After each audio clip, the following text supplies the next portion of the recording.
Hey guys, Trevor with Shadow Systems. It's Technical Tuesday, and today we're going to talk about something that has surprisingly become a little controversial.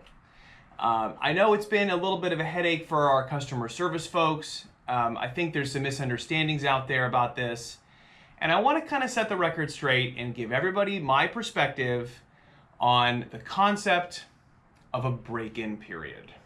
Okay, so I'm going to start with a bold statement that may be offensive to some, but this is what I believe. I believe that every gun you've ever owned or shot has a break-in period. It's just that we're the only ones that ever talk about it.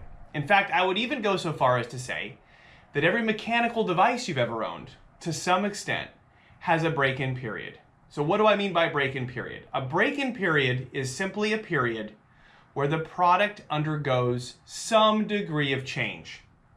So there's a moment in time when it is manufactured and the dimensions are a certain way and the surfaces are a certain way, and if it has springs, the springs are at a certain place in their life.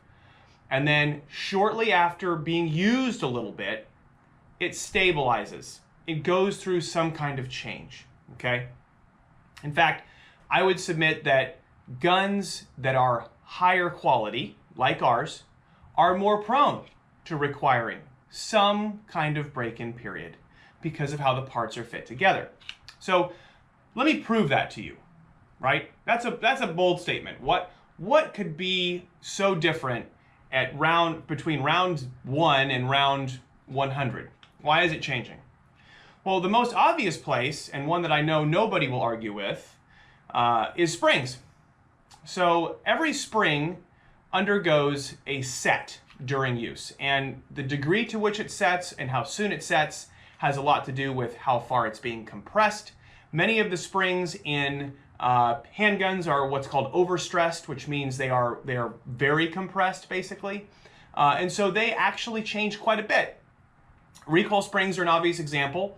In fact, when we engineer springs or when we reverse engineer a spring, we have to use different tables and different calculations to reverse engineer a spring if the sample has been compressed a few times or if it's brand new.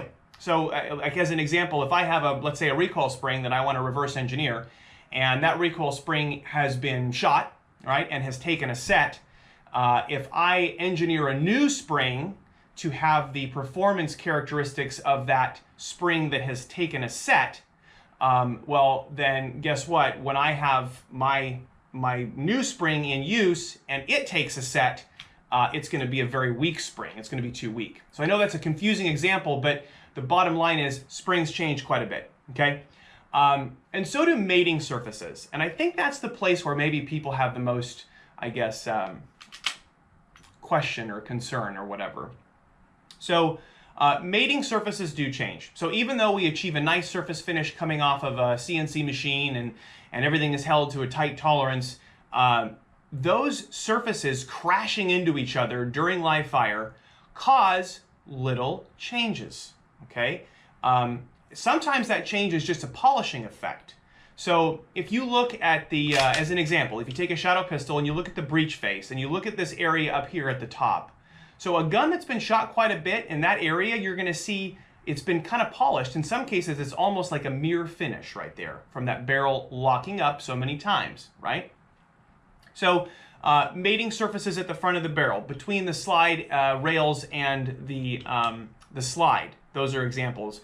How about all the trigger components? I mean, how many times have you heard, oh wow, yeah, the trigger really smoothed up over time? Right? We've all kind of heard that, especially in the context of anything with a long trigger stroke, like a double action revolver or a safe action pistol or a double action pistol. So those are some examples of things that are going to change. Polymer frames change. So polymer frames stretch a little tiny bit. That's why if you have a brand new polymer frame gun and you take the components out of it and push the pins out, how does that feel compared to a gun that's been shot a little bit? Well, it feels quite a bit different, right? What else changes? How about bore? So, it's kind of well known in the shooting circles that when a bore breaks in, and I'm talking about handguns, mostly handgun competitors, where they're, let's say, a USPSA shooter or an IDPA shooter, and and they have their ammunition chronographed at major matches, guys will say, oh yeah, well, once the bore broke in, I picked up 20 feet per second or something like that.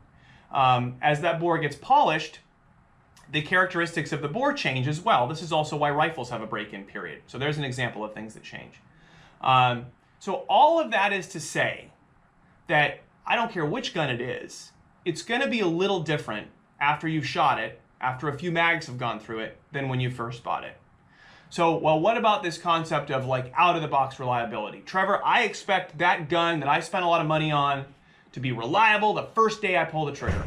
Well, I do too, to some extent, but I also know that there's a trade-off, because the same guy that says that expects his gun to be very accurate. So let's talk about what that means for break-in. Well, on this system, there are certain areas where a tight fit does not improve accuracy rather. So a good example would be slide to frame fit. So slide to frame fit on this system does not really affect accuracy at all. All of the accuracy is inherent to the fit between the barrel and the slide and the quality of the barrel itself in other ways. So you could theoretically, put a top end on a plywood fixture, and if the barrel fits good in the slide, it would shoot a nice group. Okay, the frame really doesn't matter. So that's an example of an area where we leave things kind of loose, right? I want loose there because loose tends to correlate to reliability. So that's an area where we leave things kind of loose. Okay, we leave the slide to frame fit kind of rattly because we know that is part of the inherent reliability of this system. Think AK-47, right? Same deal, kind of a loose fit between parts. However, the barrel to slide fit, now that's an area where we do affect accuracy with how things are fit.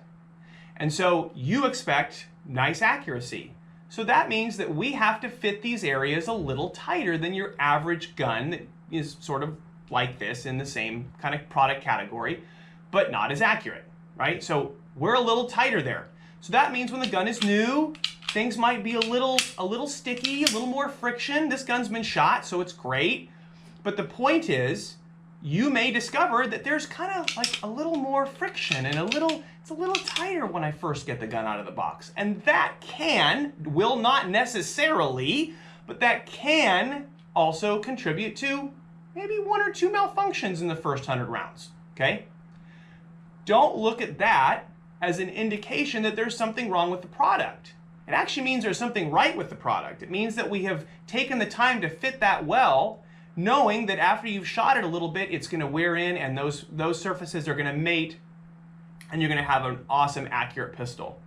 So you kind of can't have it both ways. If somebody came here to me tomorrow and said, you have to make sure this gun is reliable, day one out of the box, it cannot have any break-in period, blah, blah, blah, well, we would just loosen everything up.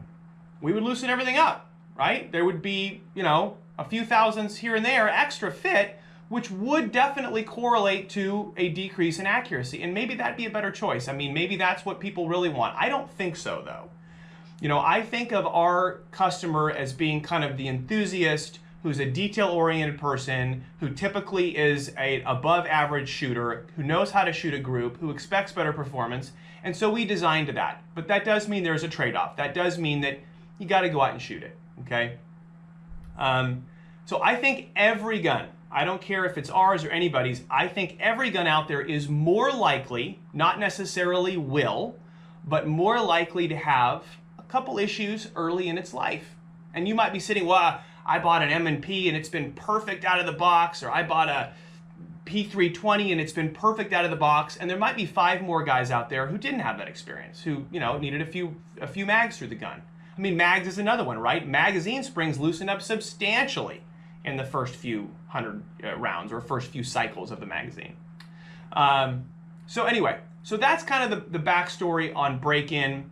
All we're really saying is that the gun is going to achieve its final kind of peak performance. It's going to settle in. It's going to be 100% reliable. You're going to know what to expect from it after you've gotten through some level of break-in. In the manual, we say 200 rounds. It really should never be more than that, okay? It's probably more like a couple mags, okay? I mean, when we've done test fire, there's been plenty of cases where we chamber the first round and it's like, oh, that was a little sticky, or maybe we have a failure to feed on the second round, and we pull that gun offline and we send a mag through it, and we go back and test, and it never has another issue, okay?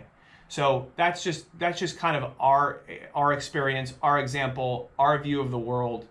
You know, again, it's about optimizing for the performance that people expect, and if accuracy is part of your criteria, then it's just kind of inevitable that you're going to require a tighter fit, and that there's going to be some little changes in break-in that's required to get the gun to the level you want it to be at. I guess as a final comment, you know, philosophically, I will also say, and this could be kind of like some soapbox stuff, but I kind of think you owe it to yourself and your family, if you have a family to defend, and our society, you know, if you're going to use a gun for personal protection, particularly if you're going to carry it out into the world, I think you got to go shoot it.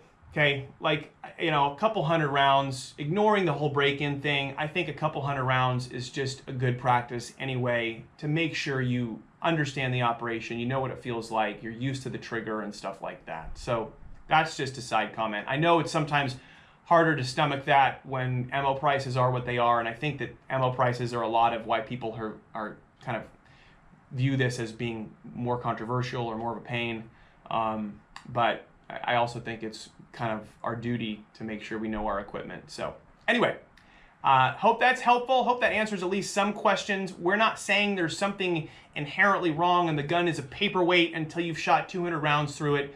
We're merely saying that to achieve the true stabilized level of performance, to have the gun running at its best, you got to get through a few mags first, up to 200 rounds before you really, you know, can make any assessment of the gun's performance. And, you know, I'll also say that folks are doing kind of static tests where they get a brand new gun and they put a mag in and they hand cycle around and it malfunctions, and then we get a customer service call. And it's like, it's hard to respond to that other than to say, go shoot it. All right? Okay, so thanks for watching. I appreciate it. We'll see you on another Technical Tuesday. I think we're going to talk about some interesting stuff in the coming weeks, so be on the lookout for that. Thank you.